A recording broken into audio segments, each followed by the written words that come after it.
Once upon a time in a galaxy far, far away, there was a little prince who every night before he laid down and drifted off to the breathtaking, colorful, surreal landscapes within his dreams, would look through his telescope, which he called his all-seeing eye, at distant planets and viewed the inhabitants upon them. One night the little prince was scouring through the pinhole fabric of the night sky, when he stumbled upon a small blue and green planet. He quickly magnified his telescope in anticipation of discovering what mysterious treasure might be upon it. "Father!" he screamed, running to the throne in the great hall where his father sat in a meditative state. "Father, Father! Come see what I have found through the triangular lens of my all-seeing eye." His father turned slowly, breaking the contemplative state in which he was entranced, and slightly smiled at his son's enthusiasm while hiding his sorrow, for he already knew what his little prince had seen, and the destiny of his son, that was soon to follow. The little prince, filled with excitement and sadness, began to share with his father just what he had seen. "Father, I have located a distant planet filled with water, earth, air, fire, and living beings that are composed of the variations of those elements." The little prince's father, noticing a sadness behind his son's eyes, asked, "Son, what is it that troubles you so?" The little prince took a deep, strenuous breath and said, "Father, there is a certain group of beings upon that planet that walk upright, and that I believe are consciously unaware of the effects they have upon themselves and their surrounding environment. I fear that if these beings are not awakened to the dark natures of their slumbering unconscious selves, by the illumination of the conscious fifth element within them, soon they shall gluttonously devour themselves in search of themselves, destroying the nurturist mother that facilitates their very existence." The little prince's father looked deep into his son's eyes and said, "Son, a wise being from that planet once stated that you must be the change you wish to see in the world. You cannot change anyone, you can only change yourself. And by doing this, others may look upon you and wish to change themselves as well." The little prince, exhausted by his thoughts, bid his father good night and dragged his feet to his bedroom. All night the little prince tossed and turned, contemplating upon the beings and what his father told him. The next morning, laying in his bed, still awake from the previous night, tired and dwelling within a dazed state of confusion, the little prince was suddenly struck by the light of the day and was instantaneously awakened by the power of the sun. Jumping from his bed like he had solved one of the greatest mysteries of the universe, he ran to the healing gardens, shouting at the top of his energy-filled lungs, "Mother!" Within the healing gardens, the little prince's mother, whose beauty radiated like the exotic flowers which surrounded her, knelt down smiling, with her arms open, awaiting the embrace of her son. "Over here, my precious amethyst gem," she said in the most unconditionally loving harmonic tone.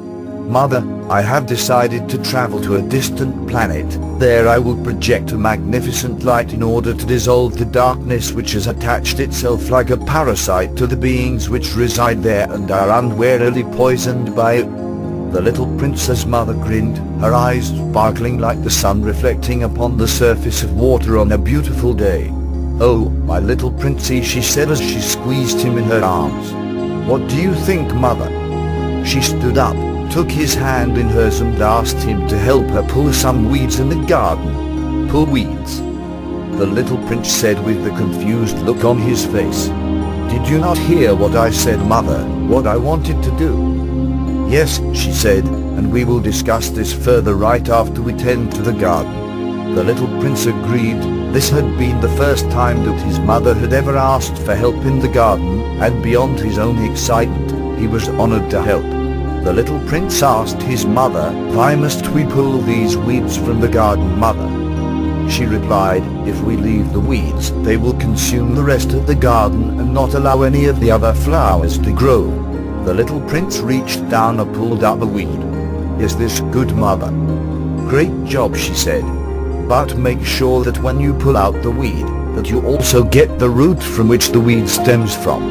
You see, son, if you don't get to the root, the weed will return in time and once again try to take over all the space in which the flowers are trying to grow. The little prince's mother looked deep into his eyes and said, "A garden is like your mind. It is a reflection of yourself. Make sure you only plant seeds that blossom into beauty and produce righteous fruit or vegetables. You must attend to it every day to make sure no weeds are rooting themselves deep into the soil of your consciousness, because once they do, they create negative patterns that are very difficult to change, for their roots run so deep that grasping them fully in an attempt to remove them becomes an almost impossible task." The little prince looked at his mother in awe, realizing the wisdom that she had just bestowed upon him. With this newfound illumination, the little prince dug consciously deeper, removing the weeds more attentively with his mother in the garden. That night at dinner, the little prince sat down with his mother and father and discussed his travel plans over the vitalizing food produced by the garden. The little prince asked, "Father, how is it possible to travel such a distance?" "Ask your mother," he said, playfully smiling, as the little prince's mother covered her mouth to hide her sudden outburst of laughter. Clearing her throat and gathering her composure, the little prince's mother said, "You must travel by comet." "By comet?" the little prince uttered with raised eyebrow. "How am I supposed to travel by comet?" The little prince's father sat back in his chair, crossed his arms and said, "You have to catch one in a net, and let it pull you across the galaxy." "What?" yelled the prince, as he began to laugh hysterically. "It is no laughing matter. Your father speaks the truth," exclaimed the little prince's mother. The little prince's father got up and left the room, only to return with the small net used to catch butterflies. "Here," he said, handing the net to his son. The little prince looked at the net in his hand, then at his father, then back to the net, and once again to his father, and then finally to his mother with a look of disbelief. The little prince's mother then asked him, "Now that you have the means to travel across the universe, what will you do when you get there?" The little prince answered, "I will become the change I wish to see in that world, by illuminating and projecting love upon and from my inner garden, not allowing negative weeds or patterns to take root within my consciousness, by attending to my garden daily and only planting seeds or thoughts that produce righteous fruits or actions." The little prince's father looked at his wife with a tender gaze and said, "It is time." She nodded yes, clasping her mouth and the side of her womb. The little prince arose from the table proclaiming that he was going to pack, when his father stopped him by telling him, "Son, you know that when you leave this place you may never be able to return, for when you pass through space and time, your memories will begin to fade, and you may eventually forget where you came from, and thus how to return."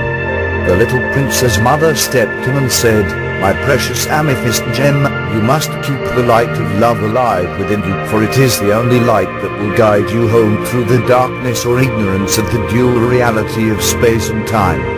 That night the little prince pondered hard upon what his mother and father had told him, and contemplated upon it all night. The little prince came to the conclusion that his parents had each other, and most importantly, an unconditional love of all things, whereas the distant planet seen through his all-seeing eye was being overtaken by a lustful, consuming darkness. The little prince decided to try and catch a comet. That day the little prince spent every moment with his mother and father, and that night when his parents had gone to bed, he silently got dressed in his fire-retardant cloths, and took his butterfly net up to his rooftop and waited for a comet. The little prince stood with his net up in the night sky, as comet after comet passed him.